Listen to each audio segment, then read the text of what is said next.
Welcome to Soulversation. Actually, because it's Joel's birthday, it's Joelversation. All right. And today we decided to combine our forces because we're kind of in the same place in a lot of sense in our life and what we're putting into practice on a daily basis, our daily practice. And Patricia commented on that earlier. Patricia Marino in Sensati. Yeah. And so we're going to talk about our daily setup, your daily practice. What does that look like? What does it feel like? My story is, and the reason I came about this was about 3 years ago, my mother was passing away, and I was in the throes of work and creating my practice. I'm a personal trainer, wellness coach, life coach. And I was given so much energy out there, and I was just becoming more and more exhausted. I was dealing with mom's death. I was under that stress, and physically I felt strong. You know, I was working out. Hey, how are you? Hey, hi, And I was physically strong. I was taking care of myself nutritionally, but I was going from 0 to 100 every day. I'd wake up. I'd go right to my phone or my computer for work. How many of you do that? Right? I've been turning my phone on once this week. How's that felt? You know what? I'm not even thinking about it, and it's amazing. And I'm addicted to it at home. It's really bad. Yeah, sometimes we need a little detox from technology, right? So I was running, and what I found was I was exhausted. I was trying to sleep, I was trying to do the recovery, I was trying to do what I tell all my clients they need to do. You know, I was trying to walk the talk. And what I found was just more and more exhausted. What I was suffering from was adrenal fatigue. And I had to do something. So I had to look at my own life and say, okay, what's going on? Why am I so exhausted? What's in my control to turn things around? And what I found was I had to start my day differently. I had to check in and say, okay, where can I make the changes and what am I willing to do? So I started to incorporate a different daily setup. And I'm going to share with you my practice. And we're going to ping pong back and forth with each other what works for us. My intention for this talk is to give you some ideas of what's working for me and start thinking about how can you create a daily practice for yourself. What does that look like? What does that feel like? My ideas may work. If they work for you, take them on. Or it might start the thought process of, you know what, I'm not willing to do that, but I'm willing to do this. And what I'm going to share with you actually doesn't take a whole lot of time, but it has that ripple effect in the day, that my day actually goes smoother. I set the intention, I set my mind, I get my mind right, and then I'm able to handle what the day throws at me a little bit better. I'm more efficient, I'm calmer. So I'm suffering from adrenal fatigue, and after a while of doing my daily setup, I go back and everything's in check. So I'm calmer, I'm more relaxed, I actually have more clarity, and I'm able to tackle things a little bit more efficiently. So, writing, you know, his wave here, very similar situation, feeling disorganized, feeling overwhelmed, feeling very stressful on a regular basis throughout the course of my day, especially my work day.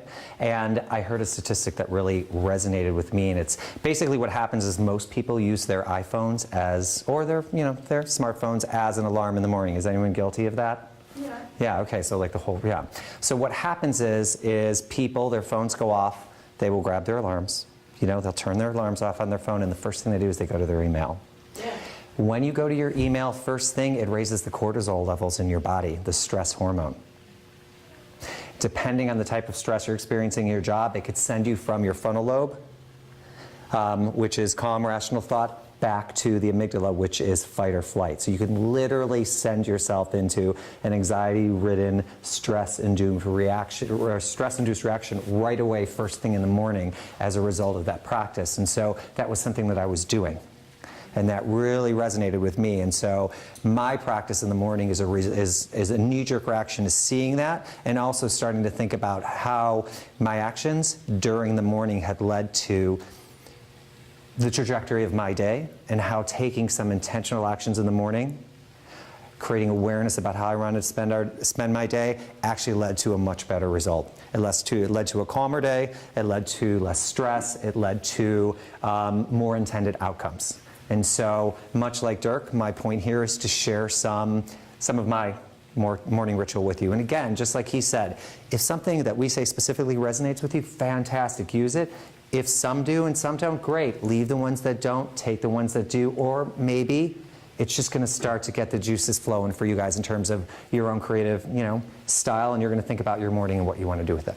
The great thing about Soul Camp too is that you're being exposed to a lot of different practices or mindsets or ways of being, and it's a great time to take some things on. Reevaluate your life and say, okay, how do I want to start the day? What does that look like? And like Joel's saying, like I would jump into the day like from 0 to 100, just like that. Come on in. And what I found was like Joel's saying, my cortisol levels were spiking, right? So I was all stressed out. I was running around. I was successful, and very successful, but I was just like burning myself out.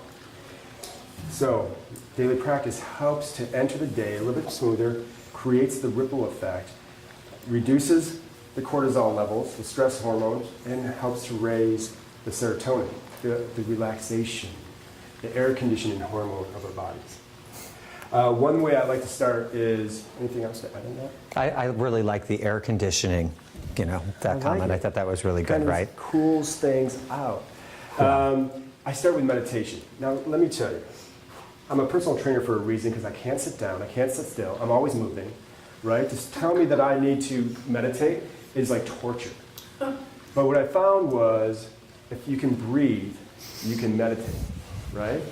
You don't need to be naked and go sit in the woods for 5 days and repeat Om over and over again. Although if you'd like to, hey, whatever works. I'm all for that, if that works for you. But what I found is that if even for 1 minute, if I wanted to meditate, if I could meditate for 1 minute, we can give ourselves that gift throughout the day. Again, my stress hormones went down, my relaxation hormones went up. So we're going to learn to meditate. If you can breathe, you can meditate. So everybody put your hands on your stomach. Find your seat. When I say find your seat, find a position of strength that speaks to you. And with either a soft gaze or close your eyes, I want you to think about taking a nice inhalation through the nose. A nice slow inhalation. Hold it in for about 2 to 4 count, and then exhale through the mouth. You can create an ocean sound. That helps. You can yawn. That helps. Hold it out. And inhale. And what I want you to do with your hands is push. We've all seen babies breathe, right? Their little bellies pooch out, and then they come back in, right? Babies breathe properly. They're diaphragmatically breathing. That means they're using the muscles in the diaphragm to learn how to breathe. And as we get older, life gets in the way, and we don't want to have our stomach sticking out, right? Suck it in. Shoulders back. Chest out. We become chest breathers. When we become chest breathers, we get about 2.5 cups of oxygen into our system. When we diaphragmatically breathe, when we breathe properly, we get about 6 cups of air in the system. What do you think is better for the body, right? Diaphragmatic breathing. And what that also does is then when we take a deep breath in, we're diaphragmatically breathing, it supports our thoracic spine. It's an internal support system. So we're developing that muscle. So I'm going to bring you back to the breath. And what I want you to do is take a nice deep breath in, belly breathe, in through the nose, like a 4 count. Let the stomach, the hands rise. Hold it in about 2 to 4. And let the hands fall. Okay? Go ahead and repeat that. We're going to do that about 1 minute. Close your eyes. Think about the rise and fall of the hands. Here's the deal. When you're focusing on the breath, thoughts may come in, attach them to a cloud or a balloon, let them float out without any judgment, without any attachment. Just rise and go back to the rise and fall of your hands. Go back to the breath. Because I'm telling you, my monkey mind gets going, and I'm thinking about everything I need to do that day, and I have to get going. If I bring my focus back to the breath, I come back to the present moment. So let's just do another 20 seconds here. Focusing on the rise and fall of your hands. Nice inhalation, like a 4 count in through the nose. Hold in for about a 4 count. And then exhale through the mouth. Beautiful.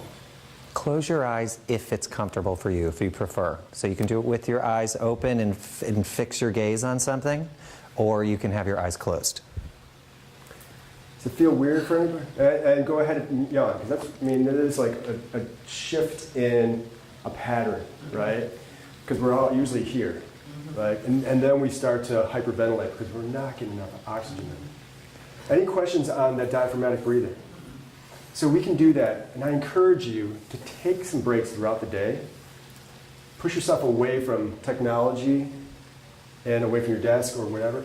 You can give yourself the gift of 1 minute of conscious breathing, diaphragmatic breathing, to help you bring yourself back to the present. Anything to add to that? Yeah, just a couple things. First of all, show of hands. Is anyone actually a meditator? Okay, good. So we've got some meditators in the room. One of the big misnomers around meditation is that you need to calm your mind. It is impossible for us to calm our minds, to clear our head of all thoughts. And that's where people run into problems, because they'll get frustrated with meditation because they'll try to meditate and they can't clear their head of all thoughts, and then they'll give up. And that's not what meditation is. Meditation is the practice of noticing when you wander off and then bringing yourself back without judgment and with self-compassion. That's meditation. I've been meditating for years, and my mind wanders all the time. And also, there's been some research done around meditation that even if, say, you meditate for 20 minutes, and 17 of those minutes, your mind's wandering all over the place, and you're just bringing yourself back, that breathing practice still gives you the same benefits. So they were putting people in really loud, noisy labs, and they were getting them to meditate. And at the end of the meditation session, these people were saying that they didn't get anything out of it. It was too loud. I couldn't focus on what I was doing. Your lab assistants were making too much noise. But when they actually looked at the results, they noticed the same positive results, both mentally and physically, that the people who said they could truly meditate without the distractions got. The exact same thing. So even if you have a crazy mind, like he says, the monkey mind, and it's wandering around one day, still give yourself that time, because you will still reap the rewards for the work, for the effort. Meditation is like going to the gym for the mind, right? We don't just do it when we're all really stressed out. It's something that we have to develop. Like, we don't go to the gym and do 1 set of biceps and then we're done for the year. I'd be out of a job. A lot of people would like that to be the case, but it's the practice. It is about taking the time for yourself, developing. I said start with a minute, because I couldn't do 45 minutes, even 20 minutes, but I could do a minute. I could do 5 minutes. But at first, when I started, I was like, I'm not doing this right. I can't think. I'm not quite in my monkey mind. I'm like, okay, relax. I was stressing myself out because I wasn't getting perfect, right? But it was just about developing the mental muscle. Just make it part of the daily practice. That way it becomes reflexive. Make sense? So put your things down. I'd like to go through a couple other things that I do, because sometimes I don't have the time in the morning to stop and even do 5 minutes of meditation, right? I want to make it part of my practice. So everybody stand up. Sometimes what I do is a walking meditation, because I think meditation, again, doesn't have to be in a sitting position. You can do it an active meditation. You can do it moving meditation. Some of my workouts are just that. My intention for the movement is the focus. So we're just going to walk around the circle here. And as we walk around, have a soft gaze. What I want you to think about is the breath that we just spoke of. And when you're going to walk around the circle here, and as you walk around, I want you to slow it down. Everybody cut your speed in half. Right? We're going to do this perfect. And as you walk around, think about the footfall. How is your foot, how is your heel striking the floor? Be present about how your body's moving. How are your arms hanging? How is your stride? Right? Beautiful. You know what I like, Dirk, is I've seen some walking meditations that I thought were really good, where you start to feel at the bottom, so the bottom of your feet, so maybe start at the very bottom of your feet, your heels and the balls of your feet, and you focus on how they feel, how the muscles are working, how the toes feel, and then you slowly work up. Feel your ankles, and then you go up, and you keep going up your body, and you spend your time focusing on the muscles as you go up your body. And so for me, that was a really good way of just being hyper-focused on my meditation. Right. And coupled with the soft gaze we're already doing. So you do want that, it's a soft gaze, but you still want to look around. We don't want you wandering into, into the streets during moving traffic or anything else. I've seen that in Aspen, Colorado. Not pretty. So as you're walking around, I want you to, as you come back to your seat, stop in the front at your seat again. But think, like Joel's saying, think about how your body's moving. Be grateful that your body's even able to move like it does. It's a pretty amazing machine, right? And we take it for granted so much. We slow down. Even if we have someplace to be, you can slow down. My walk to work is a half mile, now a mile, but I can make it, my commute, a walking meditation. And it brings me back into the present. Where do I live? You know, I'm so grateful that I am able to move. And I can do a body scan like Joel's talking about. I'm like, okay, what's going on in my body? You know, maybe there's some stuff going on in my knees. Wow, let me take my breath there. And it really does bring you back into the present. Because we're in soul camp and there's a lot of trees around. There's also a standing meditation. How many of you have been in line someplace and you're just like, I'm so annoyed that I'm standing in line, right? We can make those times even meditative times. So find a stance that feels right for you.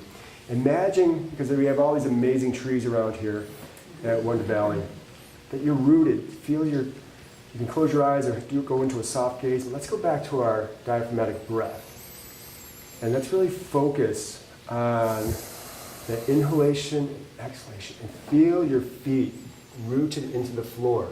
Even imagine, if this speaks to you, roots coming out of the feet and anchoring yourself in the floor. So even when we're waiting for a bus or waiting in line for something, we can come back to the present. We can make it a mindful activity and do a standing meditation. People don't have to know what you're doing. You're just like looking at People magazine in a soft gaze at Brad Pitt or something, I don't know. And you're just focusing on doing a standing meditation, right?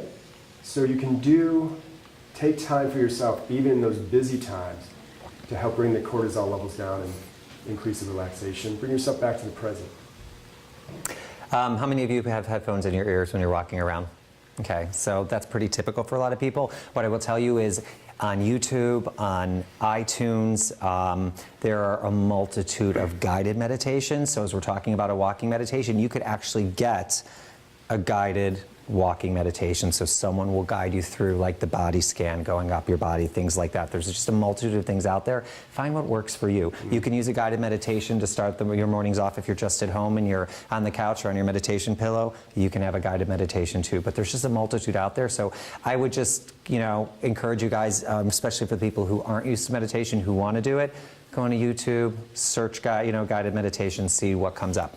Deepak and Oprah have a 21-day meditation every so often, and it's starting October 31st. Look at that. The next one. And they're actually really fantastic because they always start with Deepak giving a little bit of a lecture and it goes in, yeah. I'm not checking my phone. I want to share something else with you. Like, okay, I'm done with this conversation. No.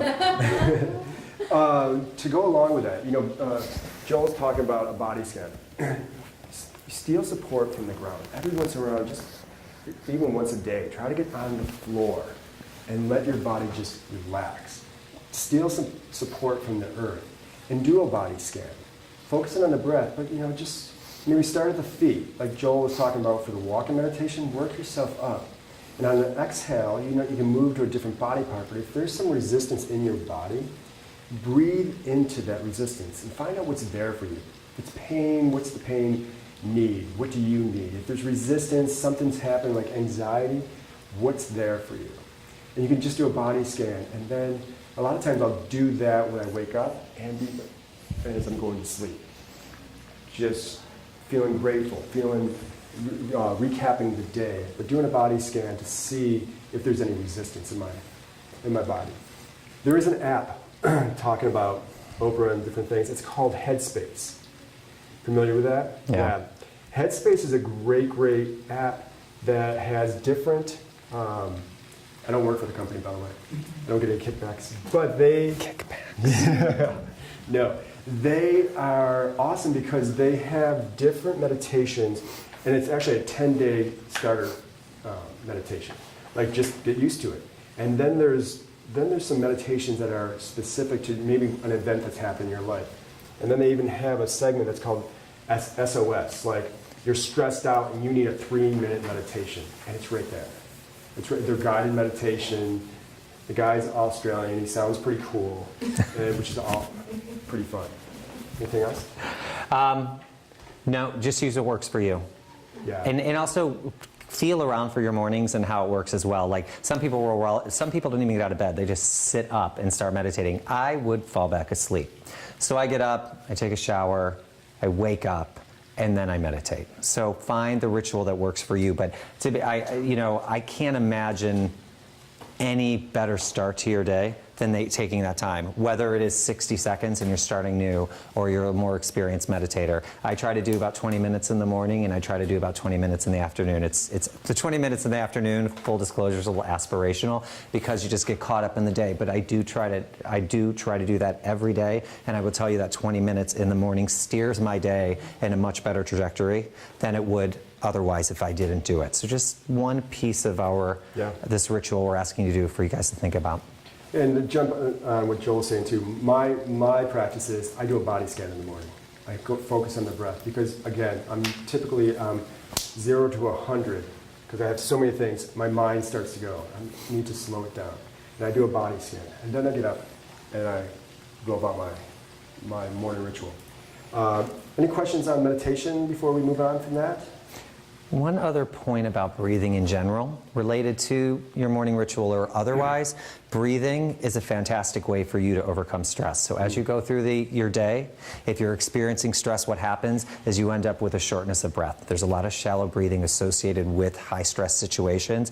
Taking a moment to breathe, deep inhale, hold, longer exhale, a minute or two even, just 60 seconds, is just a way for you to calm yourself down. Again, depending on a level of stress and what's going on for you, you could be operating from a fight or flight situation. And when it comes to the amygdala in the back brain, we still operate with primitive brains. So our brains don't know whether or not we're going into a challenging conversation with our boss or we're being chased by a saber-toothed tiger. It doesn't know. All it knows is that, the shit's about to hit the fan and we need to do something about it. So just stopping for that one moment, that 1 minute, and just being very conscious of your breathing, paying attention, maybe even putting your hands on your stomach and feeling the inhale and exhale goes a long way in calming yourself down.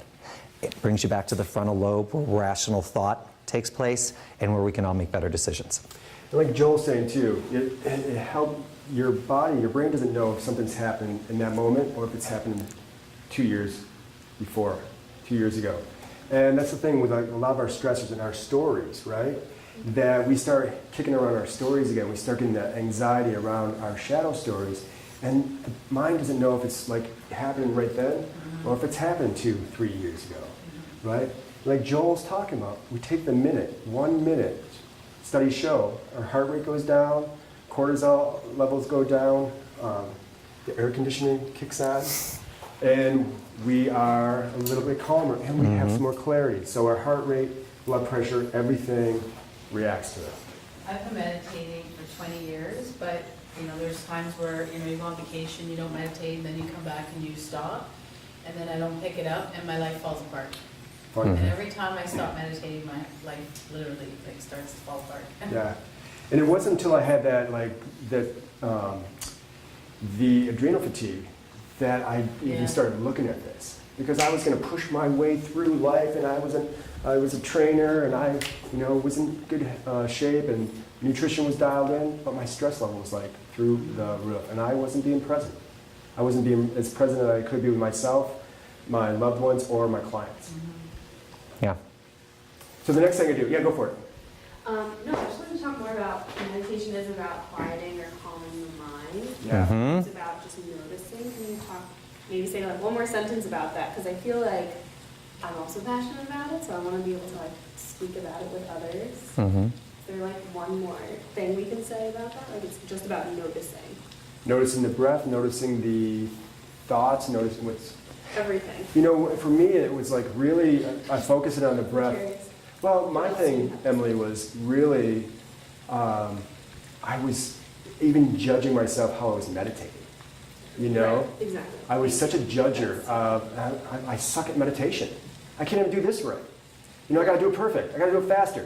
You know, I'm like speeding through my meditation.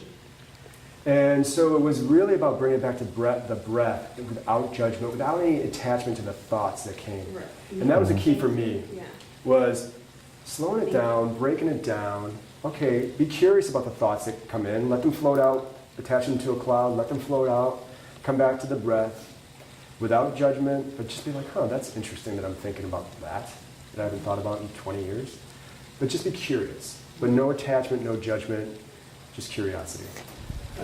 How did you come to the diagnosis of adrenal fatigue in the Well, first place? I had some blood work done, and they were, because I was like, I'm so exhausted all the time, and I'm trying to get to sleep, and I'm feeding myself well, and I'm exercising. From the outside, I looked like I had my shit together, but inside it was falling apart. Yeah. So it Right? it was a blood test that did? Yeah, they showed that my adrenals were just burning out. They're just burning out. And I had to do something about it. Otherwise, there was a tipping point that could become a permanent condition. I want to add one more point into about the wandering mind and thoughts that I think is important to this conversation too, is there are different types of meditations you can do. I do a simple counting meditation. I've been meditating for years, and I've come back full circle to a simple counting meditation. I count in for 6, I hold for 8, I exhale for 10. Yeah. That's all I do. But what that does is it kind of anchors me in terms of disciplining my mind, in terms of the wandering mind. But when I do notice I've wandered off, I just gently bring myself back and start counting again. Some people use mantras. Some, you know, there's, again, yeah, some people use music, some people use breathing, much, you know, which we've been discussing a lot about. But there are various ways of doing it and various ways of getting started. I think that my recommendation for anyone who's new, start with counting. It's just so simple to do. If you sit there and you try to say, okay, I'm just going to be quiet and I'm not going to think about anything, and you're new to this, easier said than done, right? You'll go all over the place. Versus just spending the time counting 1, 2, 3, 4 in your mind. And you know, and I think that wraps an additional layer of discipline and helps you have that's something that, you know, anchor onto in terms of your focus. So it does help with the wandering mind. It will happen. You will wander off, but it does help with that anchor. Yeah, I use mine as a 4 count because even though I'm a personal trainer, I have a hard time counting. It's so I can't count past 12. Yeah, it's true. They're like, how many more sets? How many more reps? I'm like, just 2 more. It's always 2 more, right? But I do a 4 count in, and I'll hold for 4, and then I exhale, nice slow 4 to 6. Hold out for 4, and go from there. Cool. The next thing I do is, for my daily practice, is I put pen to paper. I usually have like just a 99-cent composition book. I don't make this too difficult. I put this in this packet. We put this in the packet so you had some ideas. But I use a composition book or even something like this where I write down my intention for the day. And I literally put, my intention today is, you know, I want to be upbeat, positive, give 100% to my clients. You know, I want to have fun. I want to be fun. I want to be grounded. I want to be creative, resourceful, and whole for everybody that I come into contact with. But putting pen to paper really has an impact. This is a crazy place to keep things stored. My brain. There's all this crazy stuff happened, but when I put pen to paper, it has more impact. So I'll be cruising through my day, and all of a sudden things might get a little aggravating, and all of a sudden I'm like, wait a minute, I told myself I was going to be patient today, okay? It sounds weird, but it really helps me to break state. And all of a sudden I'm like, wait, okay, what do I need to do to be more patient? I can come back to my breath, I can just slow down a little bit and be more intentional. But starting your day with a written intention really helps to set the day. It kind of sets the tone for me. So I'm going to share with you a journal that I use in the morning, and I spilled on my journal. It's a dirty journal. All right, it is called the 5-Minute Journal. Has anyone ever heard of this? Okay, so literally each page is dedicated to a day, and it takes about approximately 5 minutes for you to complete this journal. So the first section is a morning section, and then you have an evening section. So the first section asks you for what you're grateful for. So up to 3 things. What are you grateful for? The second section, what would make today great? So there's a place for you to put 3 things. And you could just add if you have additional things there, additional things you're grateful for, you could add them on. And then the last part of the day section is daily affirmations. So what are the daily affirmations? So for me, sometimes it's I'm deeply focused and concentrated, or I'm calm, peaceful, and at ease. But what are your daily affirmations?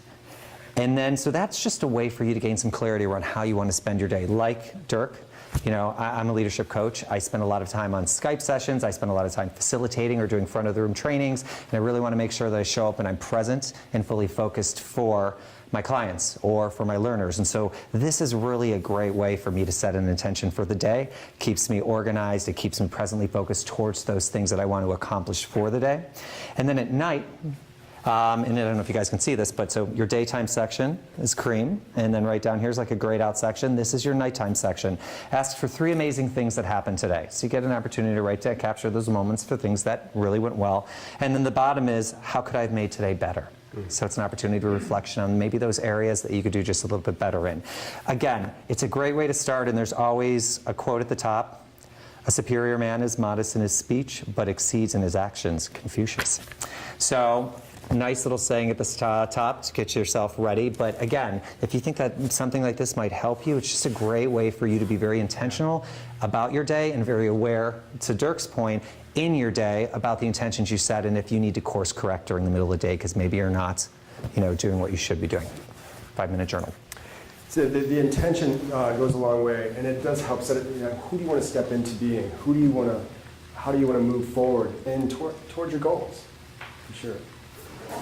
The next thing I do, anything else about intentions there, Coach Joe? Any questions around intentions? Any questions around daily intentions before we move on, I think is probably... Here's one thing I want to add to it, is when I first started all this, I had to be perfect. And Joel and I talk about this, we go back and forth about this. Less perfection, more authenticity. Less perfection, more authenticity. I thought I had to be perfect at even writing down my intentions because I had to sound right. Now I'm just like, I don't give a shit, right? I'm like, free flow, whatever comes to mind, whatever the thing comes up, whatever my intention, who do I want to step into being? How do I want to move forward towards my goals in my life and becoming the person that I have the vision for? Mm-hmm. And some people, instead of daily intentions, will use journaling, and I think that that's a really pertinent point for journaling. When we start dotting I's and crossing T's, when we start going back and correcting words, it's a guarded approach to what we're trying to do. What we're trying to do is take what's in here and what's in here and get it down there. And you don't want to take a guarded approach to that. So free-flowing in a journal that you're going to be the only person seeing is a great way for you to maybe work out some frustrations, vent, get things out of you, or get really organized and intentional about how you want to spend your day. She's got a question. For both of you, how do you use that journal in the past? No, in the future.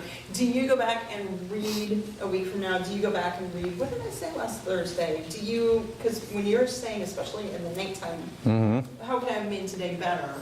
How do you use that a week from now and a year from now to help, or is the writing of it the practice? Go for it. Well, Dirk knows this, but interestingly enough, the past few weeks have been really crazy for me. In order for me to get here, like the type of work that I do in the organization I do it in, I pay for my vacation both before and after because I'm trying to get everything accomplished in order to free up this time. And in addition, I have another work conference next week. So I'm literally gone for 2 weeks. And so the last couple weeks have been crazy. And so in those times where I'm hyper stressed and I missed a couple days of meditation and I was just, I lost my anchor, I would go back in there and reflect on, what were my mantras? What did I say before around this? this. I'm not feeling focused, I'm not feeling concentrated. I would go back and look in there, or just go back and look and see at those points where I knew I was very anchored and I felt very focused and very intentional about my day. What was I saying? What was the language I was using? How I was setting up my day? So I've gone back, flipped through there many times to just reflect. So Here's what happened for me a couple of years ago as well, is I was purging my books and my life a little bit, and I came across some old journals. And I started reading the old journals, and this is when I knew I needed to make a change. Because that entry 2 years ago was the same entry I just put in like a week ago. Oh. Right? And I was like, wait a minute, I'm still living the same bullshit. Just change the date. Right? Just change the date. And for me, that was a wake-up call, like, okay, I need to make some changes. Now I'm afraid to go back and read. No, Joe, no, be create curious. awareness around that. Yeah, Joe. So I work in software development, and there's a development methodology called Scrum. And it's a different way of how the workflow and the schedules are put together and modeled, but if it's done right, at the end of each of our development sequences, we have what's called a retrospective. And the retrospective is 3 questions for the team. It's the same 3 questions, different flavor, different worded, but it's always the same 3 intents. What went well? What didn't go well? And what do we need to change? Mm-hmm. And when I'm operating as a scrum master of these teams, I keep those posted as a greater list, but then I also highlight what are we focusing on. Mm-hmm. And then, but I've used that, I retrospective with my kids. I was in a D&D group, and the dungeon master just spontaneously started asking these questions, and everybody couldn't understand why I was just laughing out loud, because it's exactly the same thing. What are we doing well? What are we doing wrong? And what do we need to change? Yeah. And that question, that comment you just made harps directly to that, because if the team is going sprint to sprint in each of our little cycles, and they're not making any corrections to those mistakes, I, as the scrum master of the development team, have to stop and course correct and maybe get a little, wrist slappy with them. Because if it's just, it's the definition of insanity, doing the same thing over and over again. Right, exactly what I was going to say to you. So it sounds like we all need to be scrum masters of our own lives and be retrospective about our lives. And into your comment just made a second ago, like, oh, I'm afraid to go back and look. Well, that is completely understandable and completely normal. But here's the thing, human beings, we shy away from change, even if it's good change, even if it's change that we know that's going to be better for ourselves. So we just get really comfortable in the known. So I always liken it to, the admin at work who's been there, she's like 50 years old, and she's been there for, 30 years. Not and the same thing every with being day... 50, by the way. Every day she's there and she's complaining about her job. Every day she hates her bosses, she hates her job, but every day, day in and day out, she comes out and you look, and I look at her and be like, why don't you just get a new job? You have 30 years of experience doing this. You can go anywhere and get, no one would take me, whatever it is, but she'll come back in and she'll complain because the fear of the unknown is greater than the fear of the known. So to my point and to his, it's that we could literally be doing the same thing if we're not intentional and if we don't create awareness from the moment we come into this earth to the moment we leave this earth. So it's important that we create that intention and awareness and that retrospection as a means to make those positive changes we need to in our lives in order to push ourselves forward. So Laura, that journal, that awareness for me was huge. It was like the flashlight I needed to go into the cave, because then I could start looking around and say, okay, this is where I need to make some changes. I think, well, for me, like I goal set, so I write my goals and I look at them often and I check them off as I go off. Like, and I've been doing that for the last 2 years, so things are working well that way, and it's awesome that I'm able to acknowledge that, hey, I've put it on paper and I'm actually accomplishing these goals. Because in the past, number of years, it's like, nothing's like really changing. But as soon as I put them on paper, it was a completely different story. The power of pen to paper, right? And more reality. And also extra gold stars for you, because we're going to be talking about goals in just a few minutes. Yeah, nice segue. So hold that, because we may ask you to share some of your best practices around goal setting as we jump into the topic. And even though this is like this Joelversation is going like an hour, this practice doesn't really take that long. This is actually like a 5-minute thing. But one thing I want to speak to is not just to write it down, just to check it off that we did our intentions and what we're grateful for. I was starting to do that. And I had to, like, what did I write down? Not just what did I write down, but is that truly what I'm feeling, right? Not just to write things down, just to write it down so I can check it off. But I did my daily practice, yay, done. It was, okay, is that truly what I want? Do I believe in that? Do I feel that? Do I feel that? And slow down even with that. Because I started finding myself, making it It became a check the box exercise. So as you're thinking about your morning ritual, it's important you be in the ritual and not start to think about the day ahead and be like, okay, I just got to get through this as fast as I can. If you're rushing through your meditation, if you're rushing through your intention setting, if you're rushing through goal setting, and we'll get to that in a moment, you're disconnecting from the very thing that you're trying to connect with by doing those exercises to begin with. So it's important to pay attention to those things and not turn it into something you need to rush through or just, check off your to-do list. Yeah, and I found, like many of you, that if I do start to get out of the practice, I start to become cranky and feeling off. So I'm like, okay, what do I need to do? Oh, I need to get back to my daily practice. I need to get back into my daily setup. So I'd like to move on to attitude of gratitude, and we've all heard this, attitude of gratitude. I started taking a different twist to it, and not just writing down anything that I'm grateful for, but I broke it down into 3 categories. I broke it down personally, what am I grateful for? My relationship, where I live, my dogs, anything personally that I was grateful for. I wrote down like 3 to 5 things every morning. And it was amazing, like even if I was in a frustrated state or woke up off, I'm starting to write down things that I'm grateful for. I'm like, wow, I'm blessed. I have a lot in my life. Things are going well. And it would help to change my state. The next thing I would write down is self. Too often we're not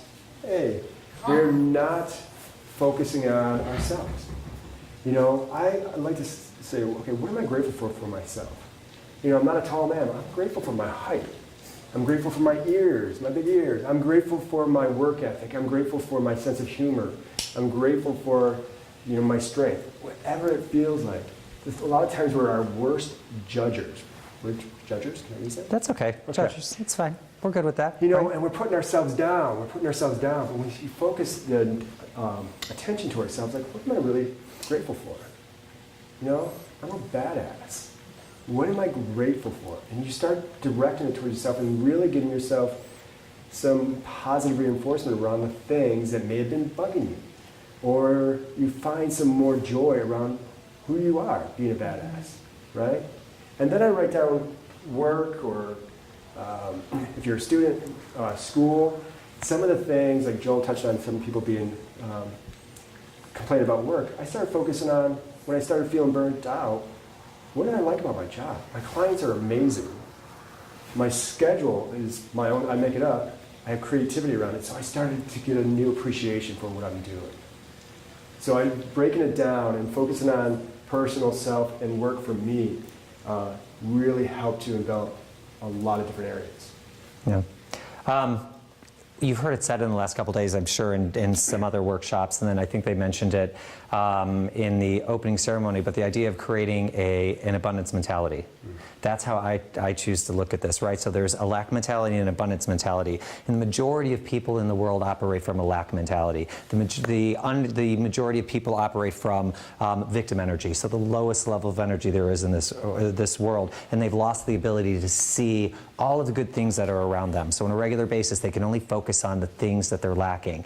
You ever notice you're having a really good day and around 3 p.m. something happens and the whole day's ruined because all you can do is focus on that one thing? So this is about training your brain like a muscle, like anything else, to start focus on those things that you should be positive about. And this is actually all grounded in scientific data now. So the whole idea of, having a gratitude list and being grateful is no longer something that's woo-woo or new age. It's actually, there's a lot of research being done at places like the University of Wisconsin Center for Investigative Healthy Minds. they're doing all kinds of research that's showing that people who focus on rituals around gratitude, for example, making a gratitude list, really spending the time thinking about what they're grateful for, big and small, actually leads to happier lives, because then they're now focusing on the things that they do have and not focusing on the things that they don't. And so my 5-minute journal there gives me about 3 spots to list things I'm grateful for, so I have a notebook on the side, and I make sure I put 10 things in there. But I spend a few minutes doing it. It's not like, you know, the air that I breathe, the roof over my head, the food in my bed. Like, I don't do that. I really sit there and go, what am I feeling grateful for right now in this moment? And if I am cranky, then I do go to the basics: the roof over the head, the food in my belly, the, you know, the air that I breathe. But if most of the time I'm focused on, you know, the people and the occurrences and the job and the impact and the things in my life that really are working. And as a result of that, I've trained my mind to focus on those things. So the vast majority of the time, I would say confidently that I focus on all that I do have and not the things that I don't. And that is a miracle. That is a shift in perspective, and that can change your entire life. At the end, I write 3 thank yous, like thank you God, thank you Jesus, thank you God. Yeah, perfect. Perfect. That just sparked, one of the things is that if I'm doing a walk-in meditation and I don't have time to do all this in the morning, for whatever reason, there was an old, I think, church song. It goes, thank you for this day, Spirit, thank you for this day, thank you for this day, Spirit, thank you for this day, this wonderful, wonderful, wonderful day.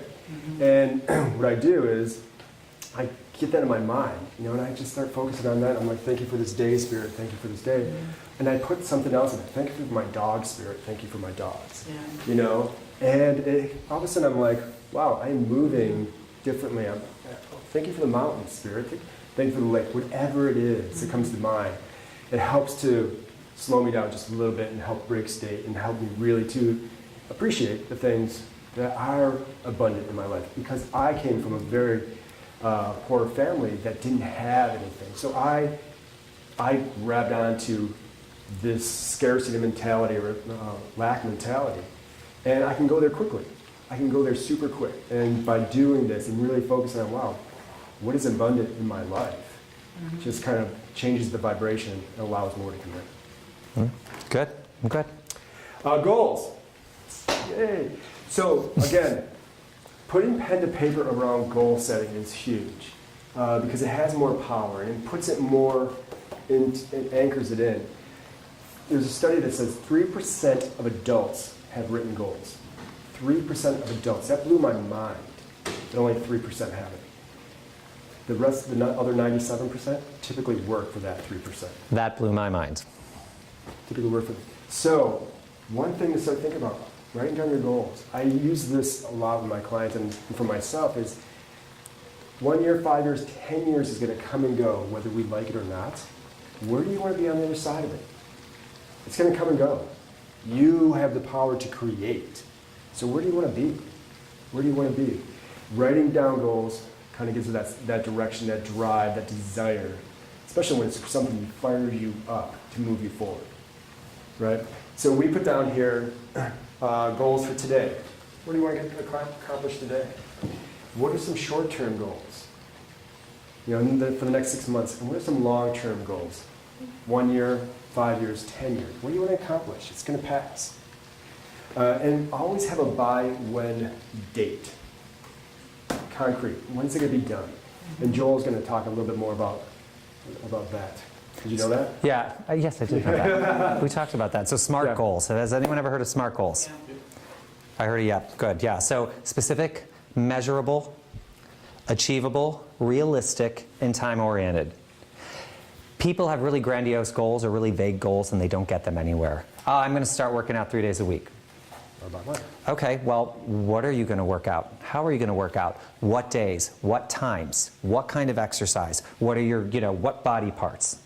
There's a lot left open when you have really vague goals, and you're more likely to fail if you don't take the time to get really clear on those things around your goals you need to. Specific, measurable, achievable, realistic, and time-oriented. So if you answer those areas, you will create what you need around those goals to actually be successful. The other part of goal setting that can be really, really powerful is weaving an accountability partner. If you have an accountability partner, you are 33% more likely to achieve any goal. So If you share your goal with somebody and they know when they're supposed to check on you, that can go a long way in you achieving your goal. So 33% in and of itself isn't a big number, but if you're 70% committed all on your own, that pushes you over the top. I used that at my workshop yesterday. Yes. All right, good. Sure. Making sure you're paying attention. So that's important to note, and that's something to pay attention to. So setting yourself up with these types of goals. And to your point earlier, the idea of going back and checking in with yourself on these goals. So when he's talking about the shorter term goals, maybe the next 6 months, or the longer term goals over the next year or 5 years, you don't fill it out and then forget about it, right? It's their goals that you reflect on, on a regularly scheduled, pace, so you can make sure that you're taking actions towards those goals and their achievement. And those goals may evolve as your week goes on, your year goes on. But you can bring those long-term goals forward. That still speaks to you, for sure. One thing I have my clients ask themselves is this action or is this decision I'm making getting me closer or further away from my goal, from my vision of who I want to become? So if we're faced with, I have clients who want to lose weight. They're at a party, they're going to have some cake. And they can ask themselves, it stops us from making reaction, and we can become more responsive. So by asking ourselves, is this getting me closer or further away from my weight That bottle level? of wine, is it getting me Closer closer or for further away? exactly. Makes you not care as much. Yeah, right. But it stops, and you can make a conscious choice instead of making a pattern choice, right? So instead of saying, okay, I'm going to have this cake, it's like, okay, is that getting me closer or further away? Is this action of going out all night long getting me closer or further away from what I would accomplish? Yeah. Think about it from the perspective of, say, career goals. I think this current statistic says something like almost 70% of the American population is disengaged from the work that they do. So a lot of people come to places like Soul Camp and they're focused on their career. Like, what is my true calling? It's some big problems, especially if the person that you're dealing with or you're asking for their advice isn't happy with their own lives. Yeah. And oftentimes the advice is based on their own experiences and their own lives, which could be a completely different trajectory from yours. So be careful about that. No one knows you better than you know yourself. And if you spend your time doing the types of things that we're suggesting, you're going to create the space, the mental and emotional space, to be able to answer those questions for yourself and make choices that are more aligned with who you are and what you want. One thing that I've been doing is, and Patricia Moreno is really good at this too with her program, is bring intensity or intention into your workouts. A lot of people, especially where I live, they go through their workout to try to escape themselves. They're trying to distract themselves. They're working out. If I work out harder, I'll feel better. But they find themselves on the other side of that workout still. So I started creating a class called Intensity with Intention. So how do you bring intention into the workout? So everybody go ahead and stand up. Because I know we're wrapping up, but I want to leave you with this idea of, okay, before I go into my workout, what's my intention? What do I hope to gain out of this workout? What are some tough questions that you're asking yourself? If it's a career goal, as you're working out, think about the intention or the question that you have, and as you're working out, revisit that question. Think about how you're moving the body, the intention of the movement, the quality of the movement. I see people in the gym, and they're going through an exercise. You're like, what are they working out? Instead of being intentional, slowing things down, breaking it down, thinking about the movement, thinking about how we're moving. This is not strong and sexy, right? I want you all to start living life strong and sexy. That means shoulders back, chest out. Yeah, right? It hurts. I know, because we're so used to this. Gang, No. technology's made us lazy. Our emotions put us in this position. We're designed to be here. We're designed to be strong and sexy. That means we are more efficient. Our muscles fire more efficiently when we're here. We're 40% more stronger. We're able to handle 40% more compressive load than here. Gravity sucks, right? And kind of over time, how many of you have seen older people shuffling, and this is their posture? Form follows function. This is where they end up. It doesn't have to be like that. think about your intention. Think about how you are working out, how you're moving, and how you're setting yourself up through the day. It's kind of like fake it until you feel it. Makes sense? If you're not feeling great, you know, hey, Dirk said I should be strong and sexy. I'm going to be strong and sexy, right? He's suggesting you walk down the street snapping your fingers like he just did. Or that's strong and sassy. I'm sorry. So it's really think about how you're setting yourself up. The quality of the movement, the quality of the workout, how we enter the workout. What's my intention? So I have my people write down an intention. What do you want to work on? What do you want to work through? Or what do you want to work towards? Before you enter the workout. Because once you get the body moving, we get the mind moving, we get some intuitive hits, listen to those. Listen to those. I suggest people do 30 minutes of movement a day. Your body's designed to move. It's designed to move.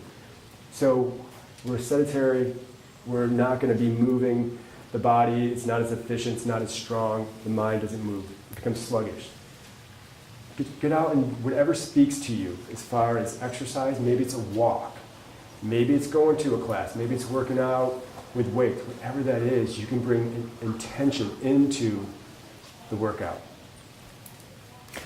The only thing I will add to that is the reason that we're bringing up exercise is because how incredibly important it is to the work that we've already shared with you. We have 4 domains. We have our mental domain, our spiritual domain, our physical domain, and our, what am I forgetting, emotional domain. Thank you. And so the physical domain is the most important of the 4 domains, and people don't realize that because it props up the other 3. If your physical domain is in distress, all 4 domains are in distress. So it's very, very important that you spend the time taking care of yourself physically. If you're new to exercise, maybe it's just getting out there and walking. Maybe it's small stretches. Maybe it's going to see a doctor to get a physical exam for him to tell you that it's time for you to exercise. But you need to move your body. You need to take care of your physical domain as a means to prop up the other 3 domains and work at a level of efficiency around these other things that we've talked about. Great. So we're going to leave you. The last question on the sheet is, what are you going to commit to for the next 30 days? What are you willing to commit to, work towards? Who do you want to become? What do you want to work on, work through? What do you want to let go of? You can sit now. Something you can He never tells you to sit. I forgot to tell you. You never tell them to sit. He always keeps them standing. That's true. So what do you want to work on? Some goals, something for the next 30 days that you're willing to put pen to paper. Again, I know this took an hour, but this daily setup for me only takes like 5 minutes. 5 minutes to start my day, but it helps set up my whole day. It has a ripple effect on the day. So hopefully some of these things that we spoke to, you can find and maybe incorporate into your own setup, or something that resonates with you that you experience at Soul Camp. Think about how you want to start your day, what you can bring into practice and make it happen. Again, you're developing that mental muscle, and it becomes reflexive, and you can just make a huge difference in how you move throughout your day. That's it. Thank you so much for coming. Yes, thank you. Great chat. Thank you. All right.